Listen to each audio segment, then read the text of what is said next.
Hi, hello everyone, odedex here, welcome to episode 82, listen to Let's Play. So I'm here again, and again I've been playing a lot of screen in here, so I decided to do one major change. I've replaced most of the relays on top of the industrial craft machines with just tubes, because I realized that those relays were just redundant buffers that were simply unnecessary. And I just kept this relay, this sole relay, because this relay faces electric furnace that smelts iron ingots into refined iron. And I left it here specifically because more often than not I come here and add some iron ingots from my main world. So keeping that buffer available to me to just throw some iron here is extremely nice. I also changed this filter into a transposer for the same reason of what I did here.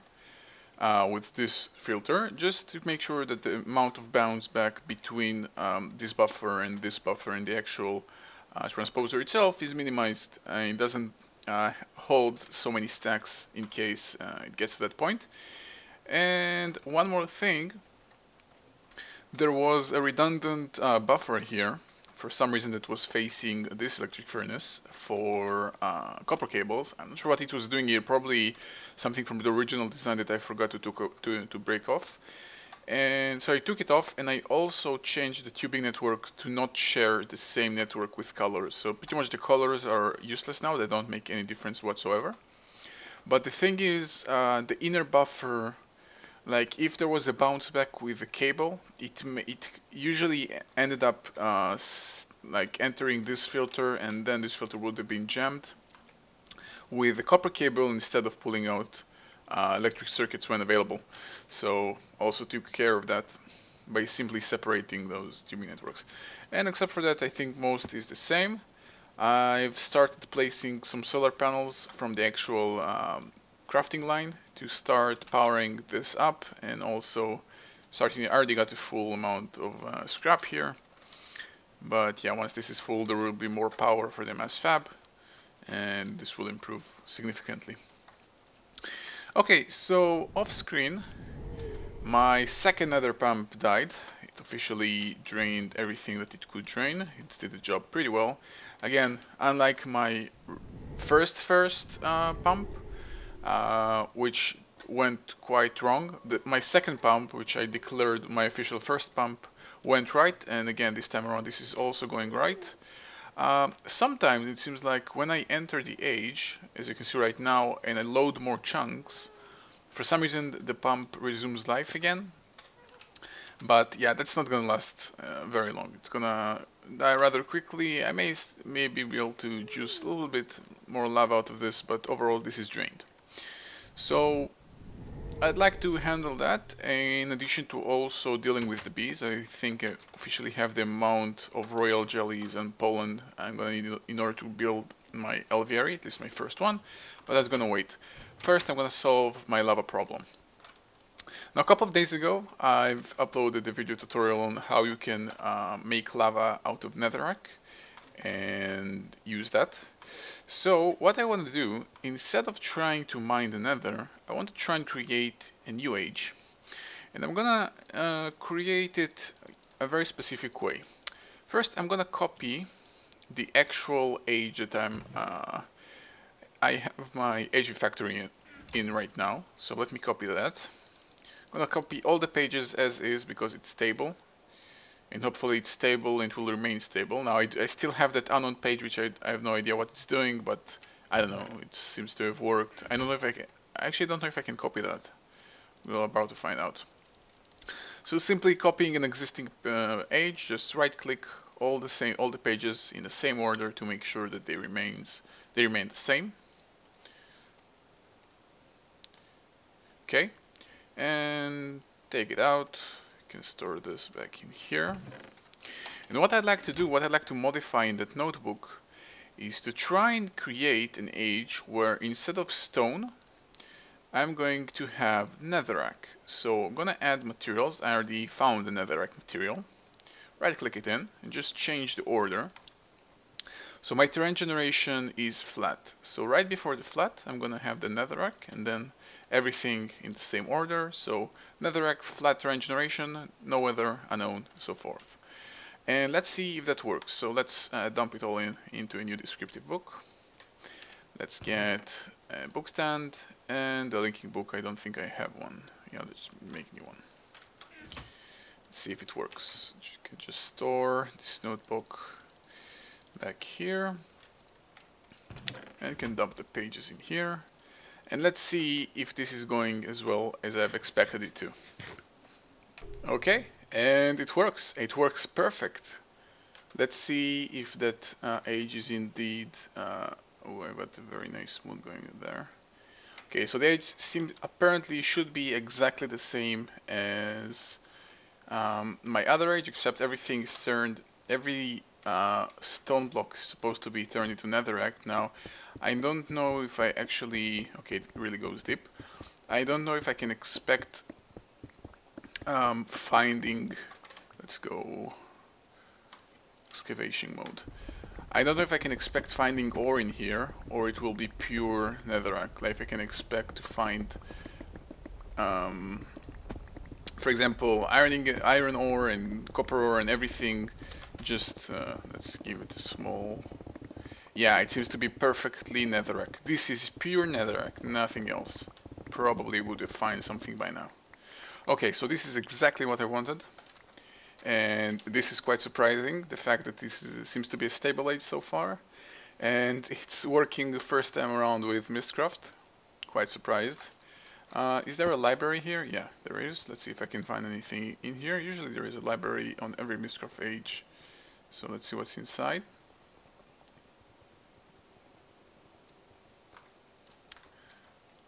No enemies, it seems.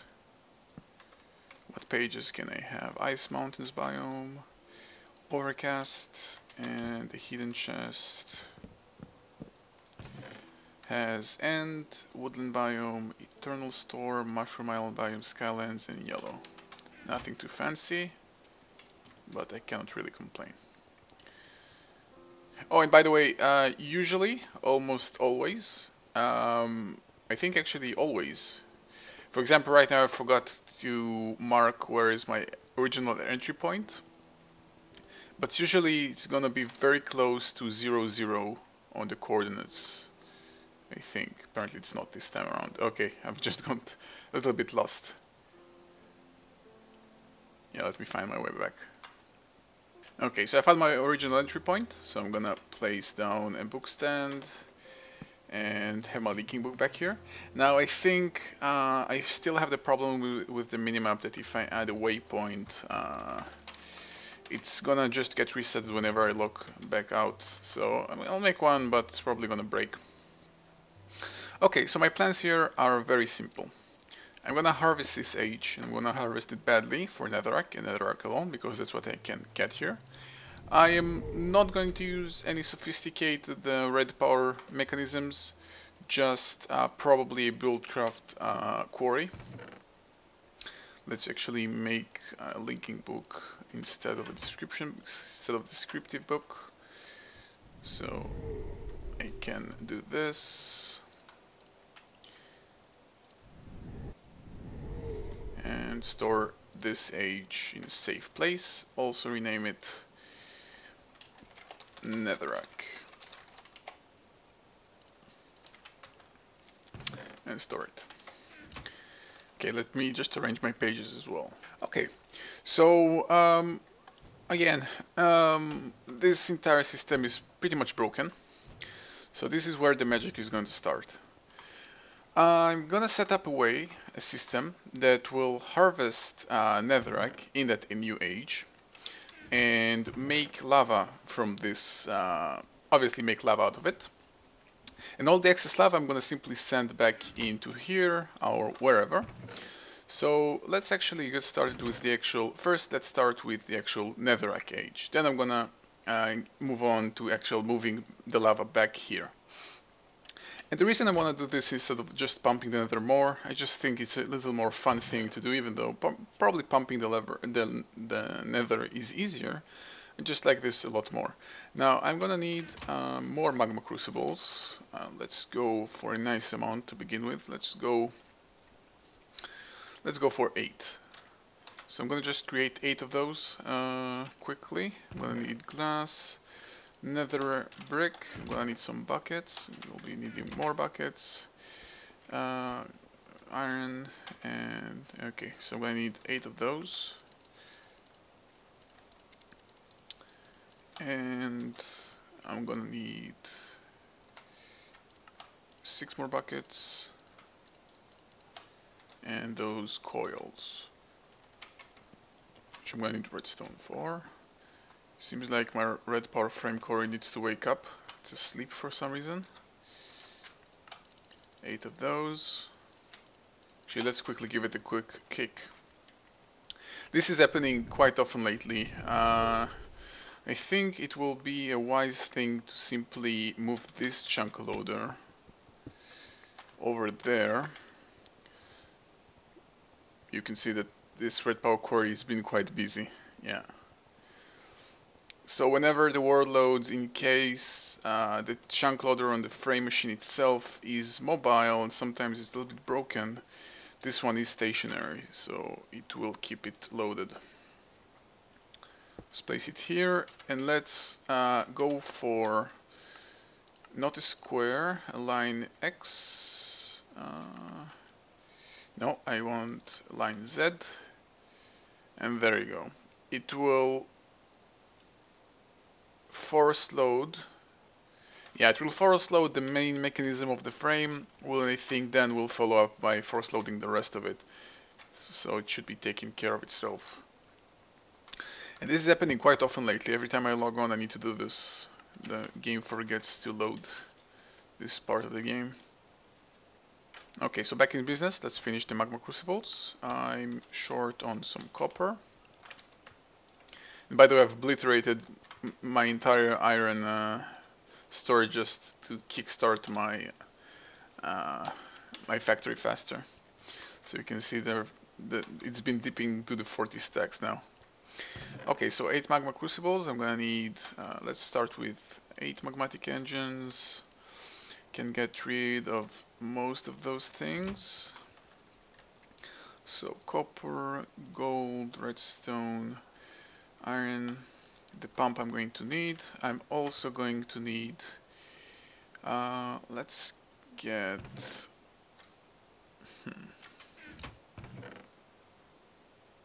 I'm thinking how I want to get this done. Yeah, let's just get a deployer for the time being. Actually, not the deployer, I'm going to need the relay and a chest. A chest that will act as a buffer. And also, by the way, as a result of what's going on here, oh, it's been receiving some energy, but since I'm out of lava, those geothermal generators stop producing energy, and this mass fabricator starts to receive more scrap boxes than it receives energy. It starts to overload, so I also started storing them, but it seems to be doing fine for now. Okay, let's not get any storage chests. It's kind of unnecessary. Just get some relays, it will be enough. Relays and some tubes. Actually, you know what, I have a chest here, let's just use it. Some relays and some tubes. And for the time being it will be enough. I'm going to need just some power network as well.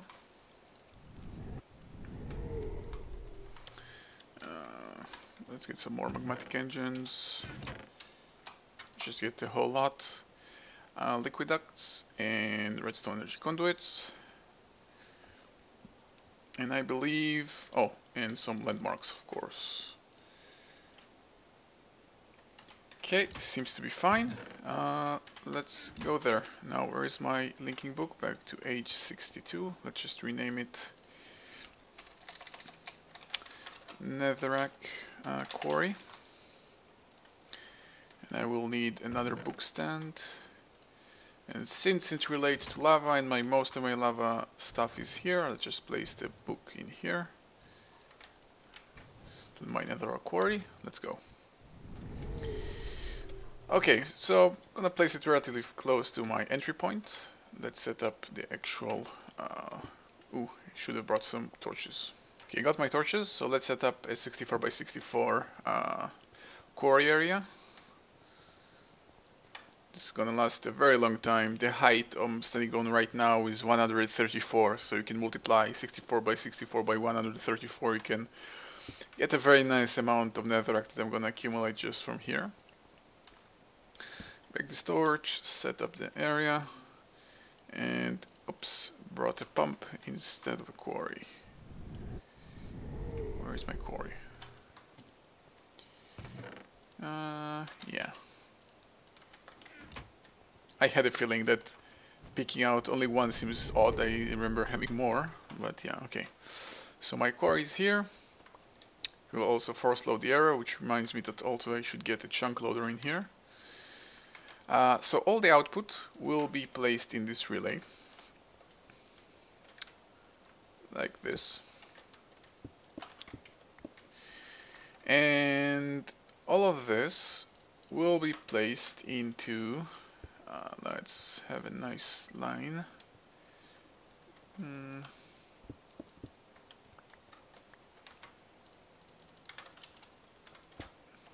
Okay, so it will be sending all the netherrack into 1, 2, 3, 4, 5, 6, 7, 8, and in case there is some problem, into the final chest as a final inventory option. And all of it will be in the magma crucible. So 1, 2, 3, 4, 5, 6, 7, 8. All of those will be accepting their inventory from the back, which is already set up. We'll send their liquid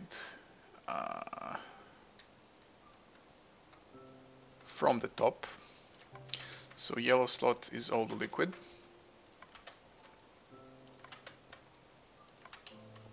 Again, remember, I'm not generating energy, I'm generating lava. Energy will be generated elsewhere with already existing mechanisms, so this is why it's so simple. So all of it will be extracted and then fed into engines.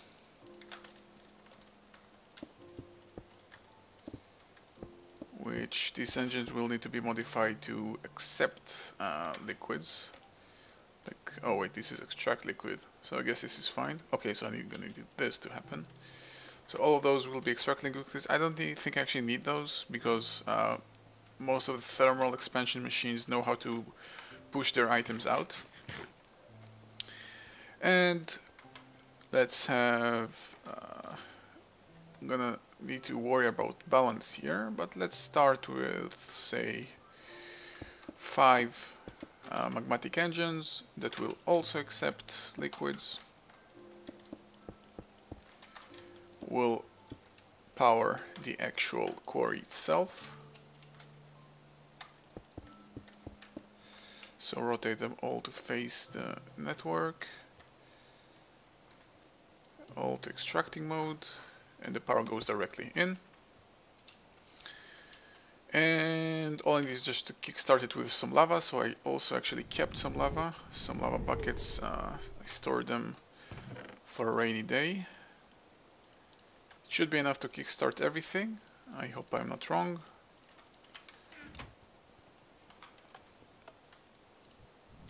And everything should be working. So 1, 2, and 3. This should start building it. You know what, I'm gonna get some more lava to kickstart it if I can. If I can actually go to the nether and make it start pumping once again. Because being here often does that. Yeah. There we go. It often happens, as I said previously, that coming here suddenly, I don't know, force load more chunks and wakes up the pump to work again. So just stealing a little bit more lava buckets to kickstart it faster.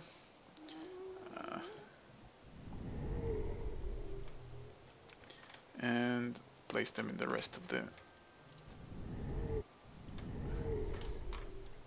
Ooh, what's going on? Oh, forgot to load to...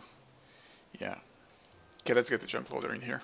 Okay, I still have some spot loaders that I used for my bees, so I'm just gonna place them around. They should cover it. I'm just too lazy to create a new New chunk loader. Okay, so place some more lava in the rest of those. It's already started mining, although not seeing anything happening. Or is it not mining yet? Oh, it's getting to the entry point, and now it's mining.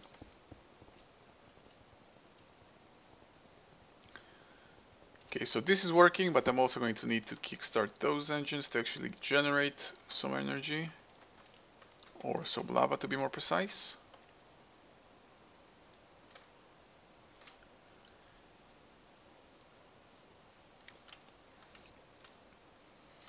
Okay, and this is where the testing will begin. How long does it actually take to do one? Yeah, I have a feeling that this will be too much of a power. I may want to reduce this to one magmatic engine. It's gonna require some serious balancing.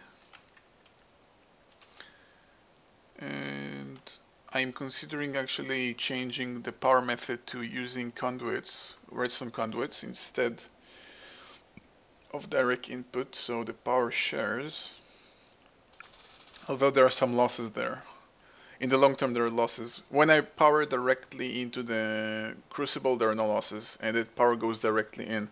You get 100 microjoules per, seems to be like what, a second and a half, and directly. And if you use conduits, redstone conduits, then it's get a little bit junky. You lose some, and it also isn't that smooth. Like, it moves gradually instead of going directly in. So that's something I don't really like. Okay, so I'm gonna follow this a little bit off screen and see what's up. And by the way, I've just realized that I haven't even explained what's going on here. I'm assuming that most of you guys have watched my other video that I released a couple of days ago. Basically, a magma crucible can take one netherrack block and turn it into a lava bucket in the cost of 12,000 microjoules. But one lava bucket in a magmatic engine generates about 18,000 microjoules, between 18 to 17,000. It's not an exact number. So basically you get that surplus of energy or a surplus of lava, depends on how you want to look at it. And what I aim for is the surplus of lava. Now of course, at the moment it's still gonna take a while to get to that sweet point, the sweet spot that I'm looking for. So I'm not, as you can see, I'm not yet collecting the lava actually for transport. It's still just being here because I'm going to need this entire thing to balance out before doing that. So yeah, as I've said, I'm going to monitor this, see what's going on, and be right back. Okay, so I already noticed one thing. The output of the lava actually doesn't work. Or, oh wait, it needs to be turned into this global mode, not the extraction mode. I guess the extraction mode means you need redstone signal to turn it on or something. Okay, now all the lava has been shared equally, and that slightly actually is a bad thing. And I reduced the magmatic engine to only one. I don't need so many of those, at least not yet. Again, it's gonna require a very a lot of refining to make it, to get to the sweet spot. And better if you just like some numbers, creating 12,000, sorry, creating one lava bucket for the cost of 12,000 microjoules and creating 18,000 microjoules from one lava bucket is basically, I gain 50%. I input, say, I input an X amount of lava and I get 50% back over period of time. So it's basically using 66% of what's generated and the extra 33, which is basically out of 66, that's 50%. That's the bonus. Okay, I'm already noticing a problem. The actual kickstarting process will need to be a lot bigger. You'll need a lot more lava buckets to kickstart it properly. Otherwise this happens. The power spreads on too large of an area, and the result is there is not enough power in a lot of them instead of enough power in one of them. So let's steal some more lava buckets from here. I'm stealing empty buckets, that's not helpful.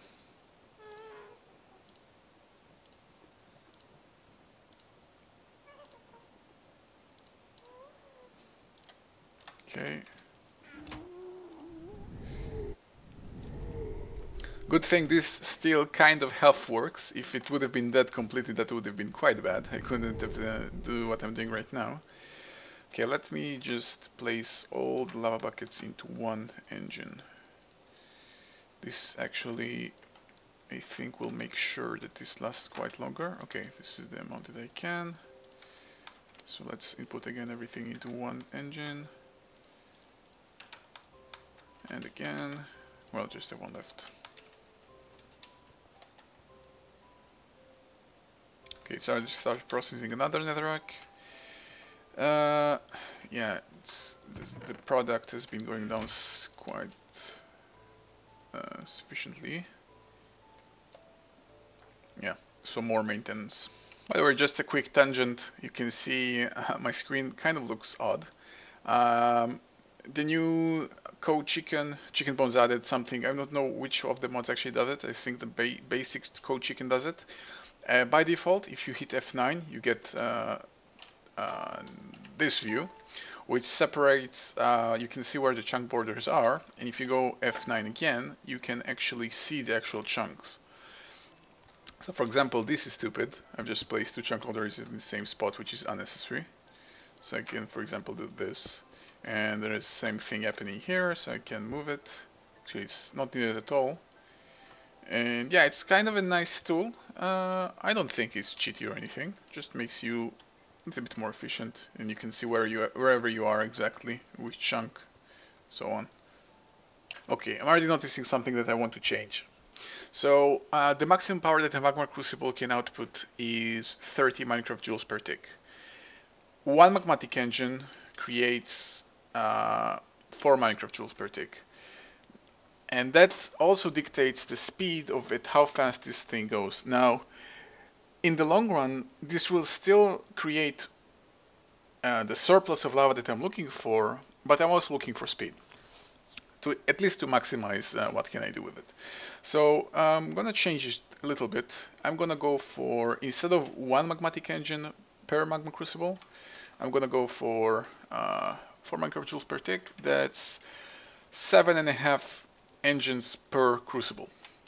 So basically 15 engines per each couple, or a total of 60 engines for the 8 that I have right now. So this will take some modifications. Let me see how I'm gonna get this done. Yeah, you can see it's already starting to work. It's getting some nice lava amounts every here and then, those lava spikes, but then again it could be going so much faster that I'd like to make sure that it happens. So let me see how I want to get this done.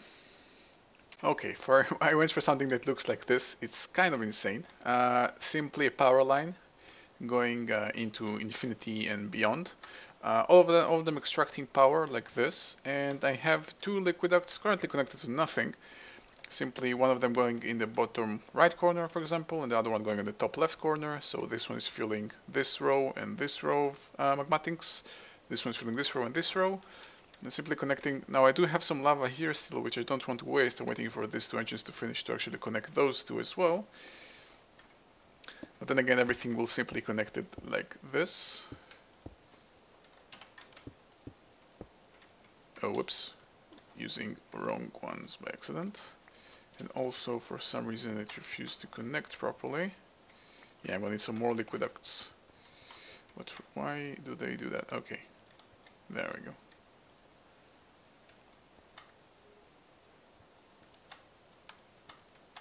And now I'm getting lava properly and energy properly from all of those. Now I'm going to need some more liquid ducts to actually connect those last 3. And yeah, now this is not yet 60, this is more like 36. Well, those 2 will be 38. But it's still a much nicer amount than 8. This is 4 times more engines. Although now there are some losses. Now there are some tiny bit of losses. I am getting slightly less energy out of each one if you count per engine per output, but yeah, it's fine. There is really no big problem there. I'm gonna need iron glass and some copper. Do I still have some 100 glass? Yeah, and some copper for some fancy liquid ducts.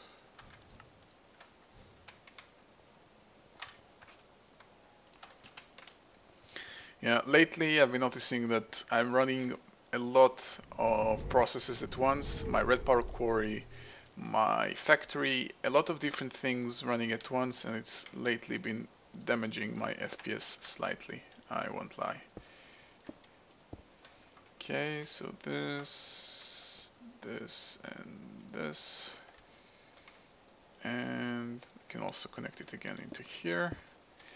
And now that I have a proper amount of energy per magma crucible, I may also want to increase this magmatic engines to more, instead of one having a slightly bit more, but we'll wait with that. And now let's see how this balances out. And again, just a small tangent in case you're not familiar or don't understand what exactly am I doing. All thermal expansion machines, I think actually without any exceptions, the more energy they have in their storage, the more power they use every tick. So this is why I'm using so many engines. Obviously they generate more energy, but they also cause the magma crucibles to use more energy. So, and basically get over their process faster. I think I actually got to the point already where I am got into that loop where I won't need to kickstart it again. I have enough energy to keep creating more and more lava. And now I'm waiting for the actual point where I'll have more lava than I'm consuming. Okay, so I've increased my magmatic engine count a little bit more. It's still not at the 60 mark that I've wanted. I think right now I have 4 times 1, 2, 3, 4, 5, 6, 7, 8, 9, 10, 11, 12, 13, 14 minus 1, so basically 5 more engines will be 60. So yeah, it's pretty good. It's pretty good. And eventually it will get to a very high count here. Now I already noticed that even at the speed of only one magmatic engine, I'm still creating way too much netherrack, although probably when this guy starts powering up it may change, but for the time being it's gonna remain as is. And just to end this episode, let's actually start moving this lava around, because I'm already at the point where I'm creating more lava than I'm using, so I can allow myself to start moving it around. So I'm gonna go with Ender Tank. Ender Tanks are a new thing, I think added in the latest update, the one that I've been playing for in the last 5 or so episodes. And they work, as far as I understand, I haven't tested them yet, but as I understand they work pretty much exactly as you would expect them to, similar to Ender Chests. It's the same liquid network over same colored blocks. So to begin with, I'm gonna need a couple more Ender Pearls. So I'm gonna hop into the Nether quickly, not Ender, but the end, and get a little bit of Ender Pearls. Let's piece them off a little bit and get some. Okay, so I got 12 Ender Pearls, pretty easy. I'm only going to need 2 of those Ender Tanks for the time being, no other amount, because I only have the entry point and the exit point. I'm gonna go for the red Ender Tanks. Now, the fact that I also have the red Ender Chest, I think it doesn't have any problem. This is a different type of network. This is the Ender Tank network. Alright, so I'm going to need 2 cauldrons and some blaze rods and some obsidian. So let's get the obsidian and blaze rods, of course. Now, the nice thing about this all, so far, every time I've used the Ender Chests, I had to like pack the liquid form of lava into buckets and then move the buckets around. Now, since I move it directly in liquid form, I don't have to deal with that anymore. I simply just turn the lava into lava and you get your lava back. You don't have to do this back and forth games with the buckets. So I've actually, again, as I've said, I haven't done this yet, so let's see if it works as I would expect it to. So let's place one tank in my Netherrack quarry age. Let's, for now, just place it here. Now it makes no difference with liquid ducts. Liquid ducts will always spread their liquid evenly between all available inventories. So there is no difference where this stands. There is apparently very nice dial here. I guess that means whether or not it fills... Oh, whether or not it's probably lava or liquid, I assume. It looks really nice. And does it have an interface to check whether or not... how much liquid does it have? Well, it does have some visual difference here, but okay. And you can also see in the inventory there is some lava in that tank, which is nice. Okay, and in my overworld, change this entire intricate mechanism. And by the way, I've completely exhausted the lava in my age, my nether age, basically in the nether. Even when I go there, it stopped doing anything. Simply change that into this, and this have no use anymore. I'm not going to need to power this liquid thingy. And how do I make this extract the lava from here? I guess like this. This means it's extracting. Yep, I guess so. Yeah, okay. So the blue dial, I guess, means it's on extraction mode. The red dial up means it's extracting. The red dial down means it's filling up. And there you go, I'm moving lava again now. I think, I would assume that the storage capacity of this will be either 8 buckets or 16 buckets. It doesn't really matter. But because the way it works, I'm only limited by how much lava do I actually can move into this tank whenever it's filled up here.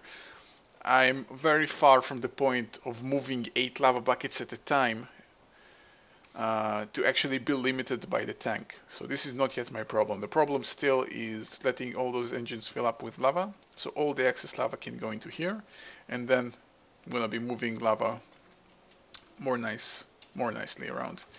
Okay, and this chest is already full. Or nope. Okay, so anyway, yeah. Pretty happy with the results of this episode. Started moving lava again. I've got a nice amount of lava generation. Over time it will generate more. I could also... why is this happening? It's happening more than once. Maybe I should chunk load this area. I should look into this. Those engines resetting their position every time I move back and forth. I don't know if it's a visual thing or not, but... or actually being messed up. But yeah, it's kind of annoying. Yeah, now it's fine again. So yeah, pretty happy with the results. I've got myself lava again. And yeah, utilizing a very nice system here. So thank you guys for watching. See you guys next time.